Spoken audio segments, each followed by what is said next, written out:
Guys, let me explain something to you. Jon Jones is a whole nother. Jon Jones is, I consider Jon Jones the greatest combat fighter of all time. Now, in today's video, we'll be talking about the disgrace that is Jon Jones's career. And I take you to this edited picture here of Dana White kissing Jon Jones. We all know this is happening. We all know this is going on behind the scenes. It may be edited, but we know the truth. But we go here to Dana White at 309. So recently, at the 309, after the fight, the Miocic fight, Jon Jones fight, Dana had this to say about his relationship with Jon Jones. Bearing in mind, he has said multiple times in the past that him and Jon Jones do not get along. But this was after Dana's most recent tirade of going on every single show and podcast he can, going on the Nelk Boys and glazing Jon Jones to the max. And this is what he had to say directly after that. Moment you've had with Jon. Outside of what? His fighting career? Yep, outside of the cage. Like as friends. Me and Jon Jones never got along outside of the cage. We've had a horrendous relationship for 16 years. Not 16, call it 10, 12. I'm sure he's happy that you're claiming him as a pound for pound. So why do all of this, Dana?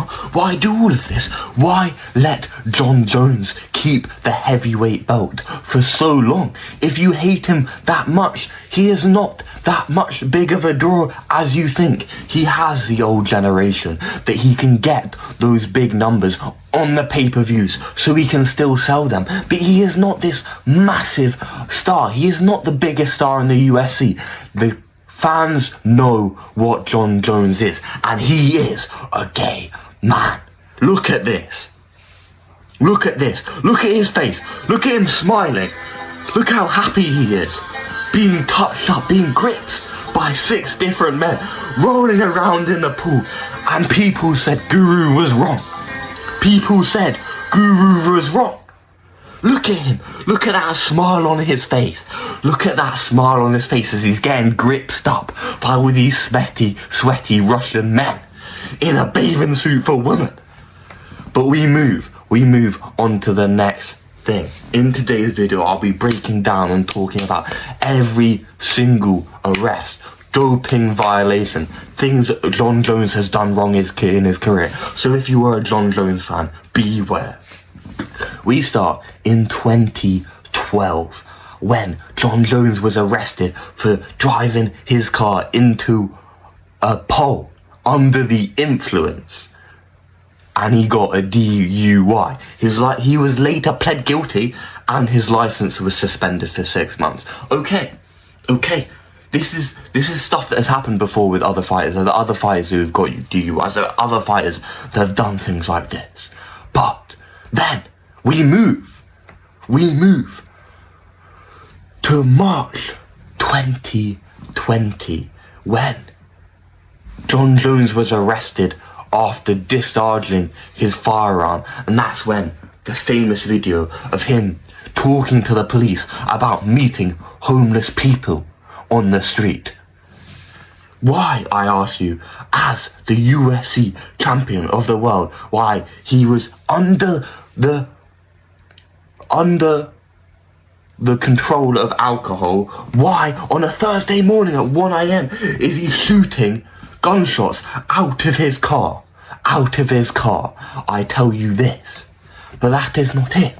That is not it. When Jon Jones got inducted into the Hall of Fame in Las Vegas, he got arrested for domestic violence.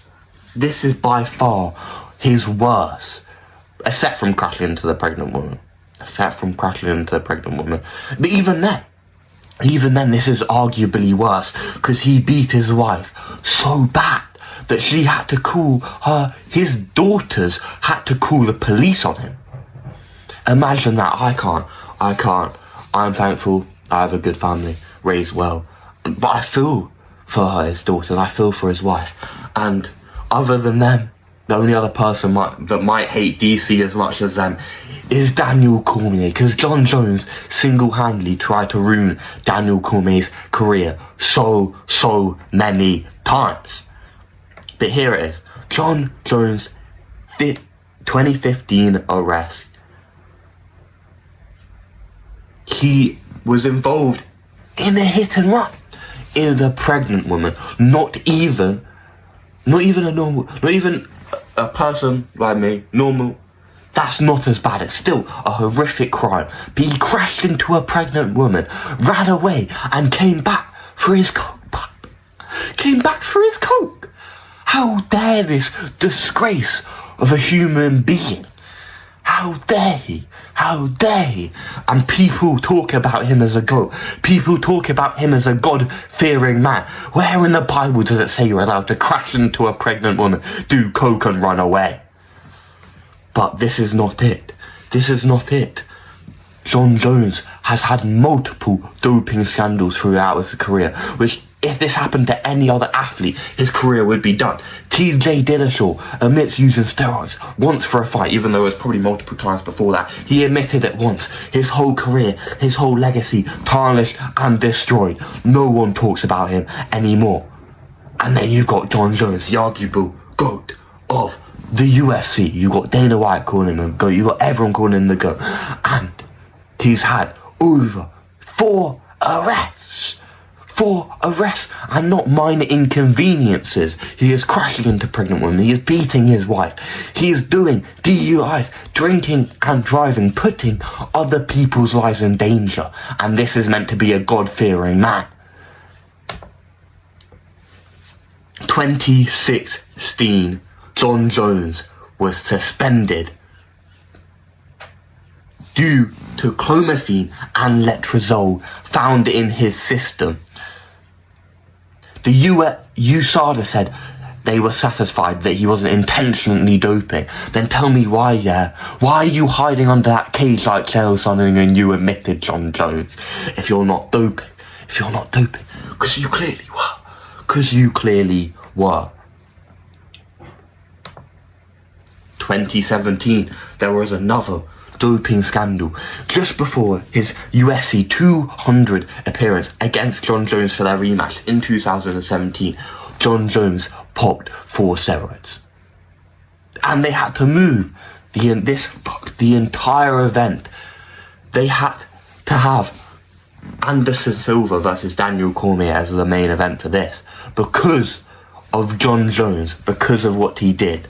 And then again, 2020 failed a drug test, getting his title stripped. And I will tell you this, their second Daniel Cormier fight got called a no contest due to drugs found in John Jones' system. So you tell me this, throughout his career, every couple of years, John Jones is getting into trouble with police, beating up women, getting into crashes with women. Never once has there been an altercation with a man. Tell me that. Why?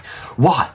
John Jones, the light heavyweight champion of the world, can take any man in the world choosing to pick on harmless, defensive women. You tell me that. You tell me why. You tell me why. But it's not over even that. Most recently, after USADA left the UFC and they got a new doping agency, John Jones threatened to kill a woman collecting a urine sample from his house. From his house. What is this man? What is this guy? But we go.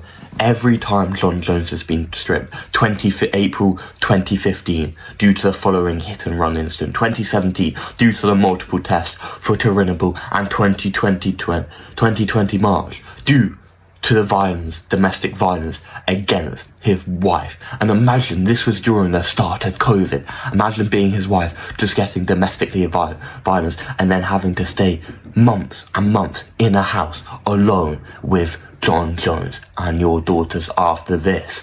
I cannot imagine. But is there another human in the history of the UFC as bad as John Jones? Let me know. Is there someone that I'm missing that is arguably worse than Johnny Bones? Me? Jones than the gay man himself? Let me know in a bit.